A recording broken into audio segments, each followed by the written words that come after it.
Good morning. Thank you all for having me here. It's a pleasure to be with you today. For those of you who may not know me, I'm Jason Smith. I'm honored to represent what I call as God's country in the Ozarks in southeast Missouri.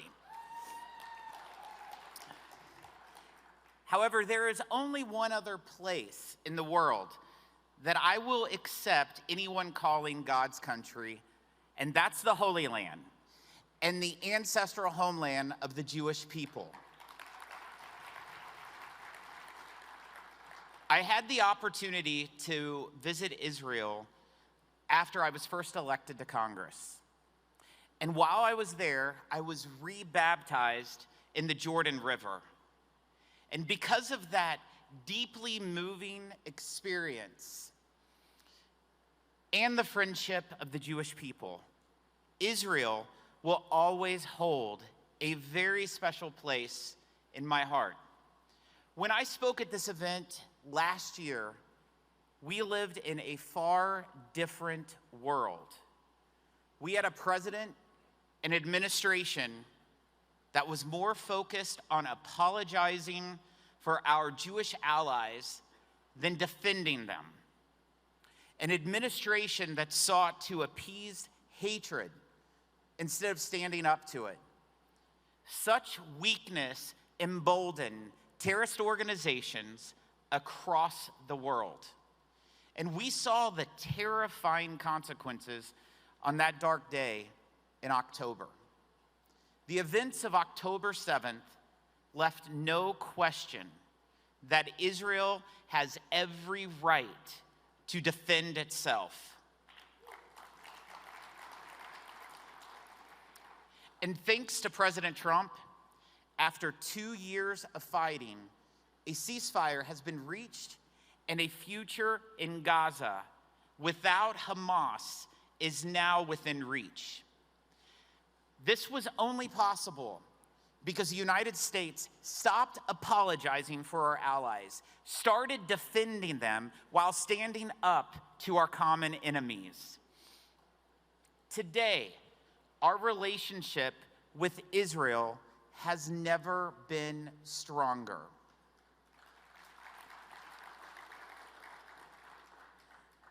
In Missouri, we are particularly proud of the men and women who bravely took Iran's nuclear program head on, flying from Whiteman Air Force Base in my home state, something previous administrations would not have ever dared to do, but a bunch of Missourians showed the world that they could do it.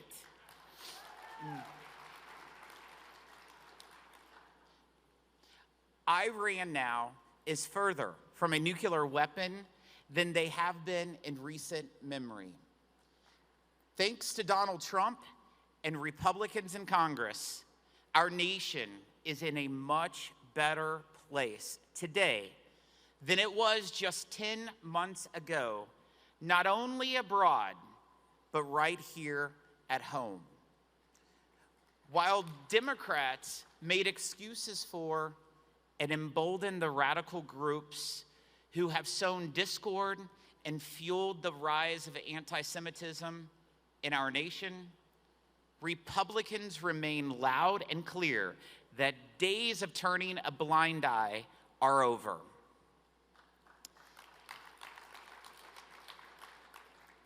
If you are a tax-exempt organization in the United States, you are on notice. Fueling chaos, illegal conduct, or calling for anti-Semitic violence will no longer be tolerated.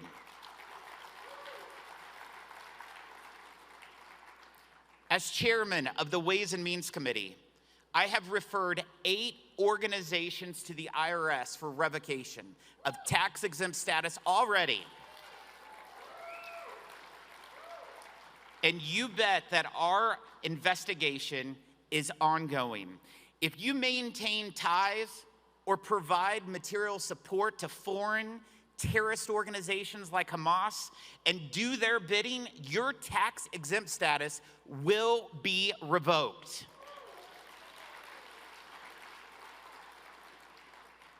If you peddle propaganda on behalf of a hostile foreign government or terrorist organization, your tax-exempt status will be revoked. All of this is only possible because we have an administration and Congress who are finally standing up for the American taxpayer.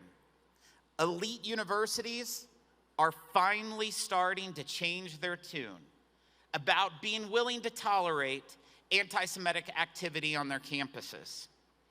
But the Ways and Means Committee's investigation is not done. We will not rest until every American university that receives generous tax treatment is educating, not indoctrinating, the next generation of Americans while ensuring that every student, every Jewish student, feels safe and right at home.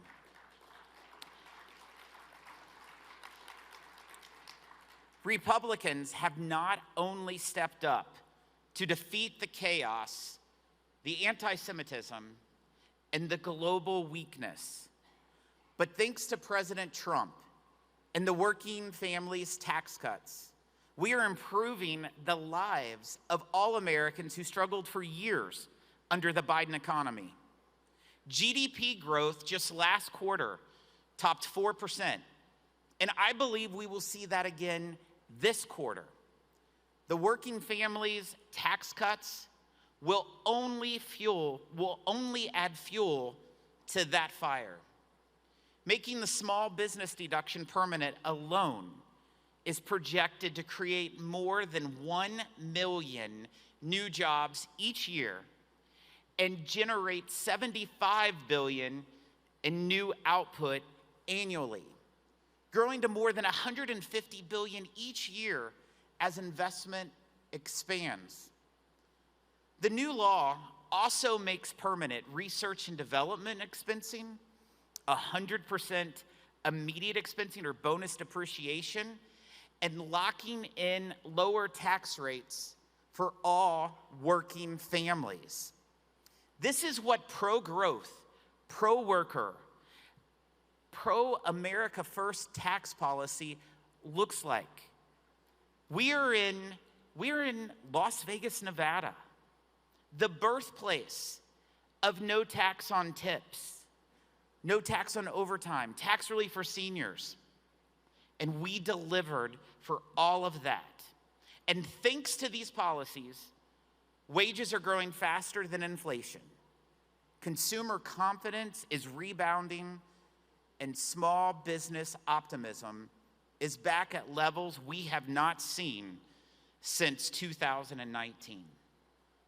Manufacturing construction alone has doubled since President Trump's return, and businesses across Missouri and the heartland and this nation are hiring once again. Together, we will continue to push forward President Trump's economic agenda, defend our values, and stand shoulder to shoulder with our allies. When I look at the strength of the American people, at the grit of Missouri's farmers, at the courage of Israel's defenders, I see a future filled with hope. A future where hard work is rewarded, where our children grow up proud of their country, and where America once again leads the world by example. That is the future we are building together. And you bet I will keep fighting for it every single day. God bless each and every one of you. God bless Israel, and God bless the great United States of America.